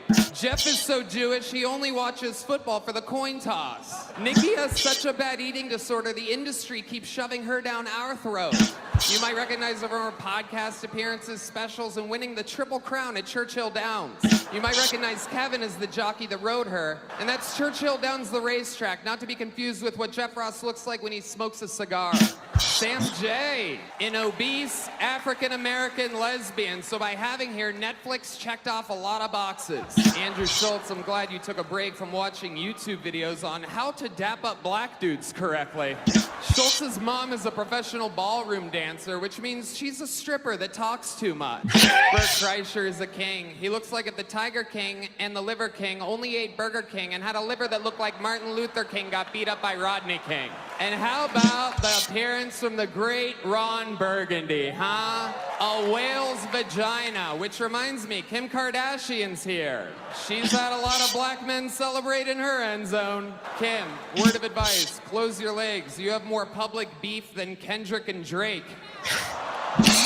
Thank you guys. Thank you, Tom. Thank you, Jeff. Thank you, Netflix. Okay, that was a roast. It came out, boom, boom, boom, boom, boom, rapid fire, rapid fire. Jameson says that I should watch it. Jameson says that I probably should go back and watch the whole thing. He also says that Andrew Schultz was fantastic. Bill says, I don't get Tony Hinchcliffe. I find him too hard to be edgy, and it comes off as hacky. I don't know, man. I think Tony Hinchcliffe is good. I think he's fearless. I like any of these guys who are fearless, who just don't care. And I think he's funny. Like, I think his jokes are funny. The best joke of the night, though, at least of all the ones that I've heard, and I've listened to some of the other ones, like I listened to Grok stuff and all that. But I think it's that Kevin Hart joke. Kevin Hart weighs 150 pounds, 155 after The Rock finishes. That's hysterical. It's hysterical. Jameson says Kim took it hard yesterday. Yeah, she, whenever she's in the crowd and there's a comedian on stage and it's a big public event, she's kind of dealing with a double-edged sword. One, they want her there because she's Kim Kardashian. And for some reason, if she's somewhere, it must be an important thing because she goes to all the important things. Two, she wants to be there. She wants to be there because she's Kim Kardashian, and part of her entire being is when there's something happening, she's there. She's a celebrity. She's famous for being famous. But the other thing is, she doesn't want to be picked on. She's never serious. Like, she doesn't laugh at these things. We've seen these for years now where people make these comments to Kim Kardashian. Somebody had a joke. I thought it was another good joke. I don't remember who said it. Hell, it may have been Tom Brady. I think it was Tom Brady who said it.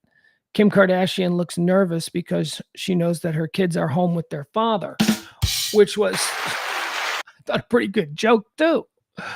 All right, so maybe if I have some time, if I can crawl out of my depressive state and decide that I want to watch something that's fun, maybe I will check out the Tom Brady roast. I used to love the roasts, but they used to have edge. They used to mean something. They were, and then they got watered down.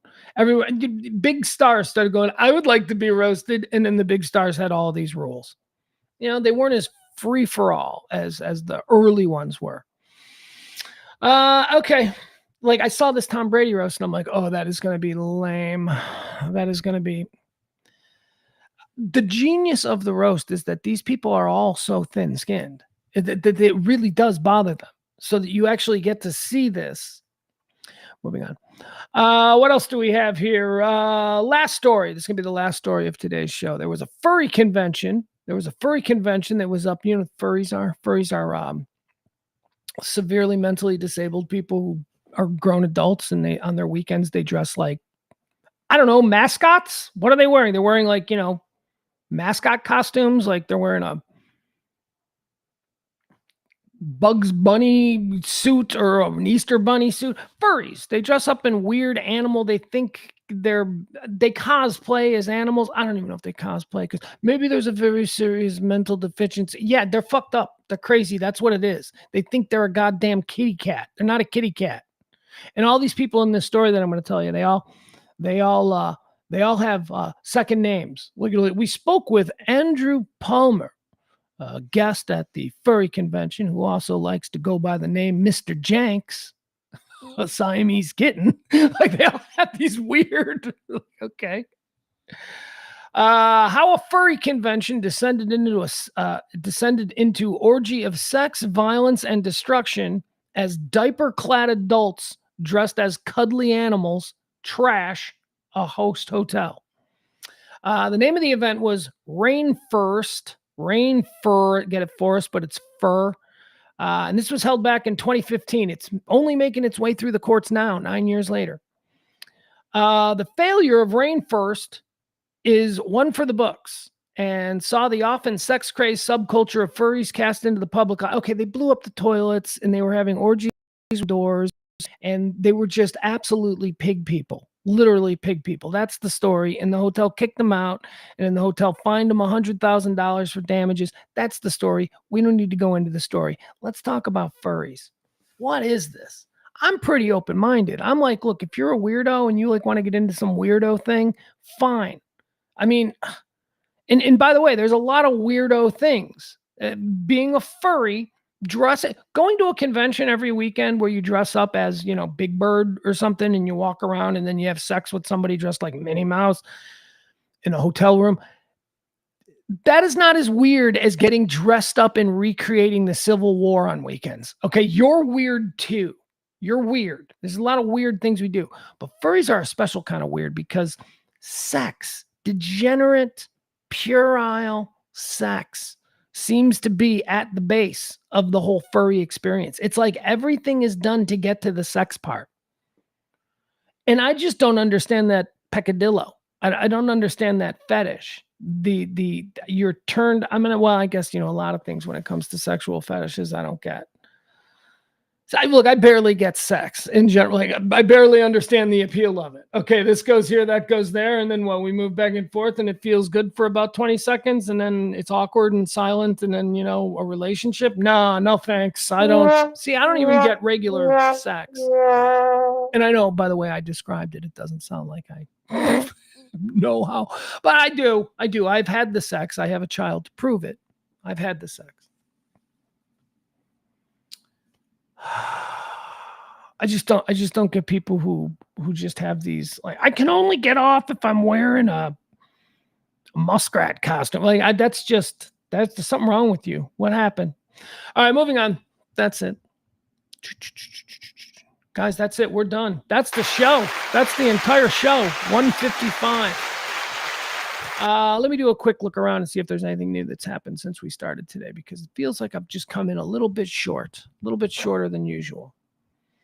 What is the Met Gala going on? Is the Met Gala going on? They seem to be making some references to the Met Gala at the Tom Brady roast. Was the Tom Brady roast wrapped in with the Met Gala? The Met Gala is the Met Gala is the Metropolitan Museum of Art in New York. Every year they have a gala and only the most important people of New York society go. Except that's not the case anymore, because it's just filled with celebrities from around the globe who don't even live in New York. It was once a New York society thing, but now it's like, oh, Elton John's here. Yeah. How often does Elton John, does he live in New York? I thought this was a New York society thing. Let's see here. The Met Gala is being, what's it being? Sorry. Pop-up just ruined everything. Met Gala. The opulence is obscene is the headline. Well, that's always been the case. The Met Gala's opulence is always gross. This year, it's obscene. Okay, well, just rich people spending money. See, that's what kills me about this, right? We do this show every day. We enjoy it. We have fun. What this show needs to survive over the next 3 days, $293, is what someone attending the Met Gala should probably tip their chauffeur. But they won't. They won't tip their chauffeur. But you know what I mean? Just like, so these people, the way people spend money, so opulent. Ugh, God. The haves and the have-nots. That's what this country's all about. All right, what else do we have here? Anything else news? Anything breaking? I feel like we didn't do enough entertainment news today. Let's see what's happening on TMZ. I didn't even look at TMZ today. TMZ is now just a bunch of people who they tell me are famous, but I don't know who they are. Beyonce showed her butt. That's the top story on TMZ. Beyonce is showing her butt in chaps. Britney Spears is denying having a breakdown. Baby, you can deny it all you want. We see the Instagrams. Let's see here. Kim Kardashian has been mercilessly booed and skewered at Tom Brady roast. Kim Kardashian was the butt of a lot of jokes at a roast that was supposed to be all about Tom Brady, with a not so welcome reception too. But in fairness, she took it in stride. Well, we just said she didn't. She always looks like she's butthurt. The reality star was one of many celebs on hand Sunday night for Netflix's The Greatest Roast of All Time, Tom Brady.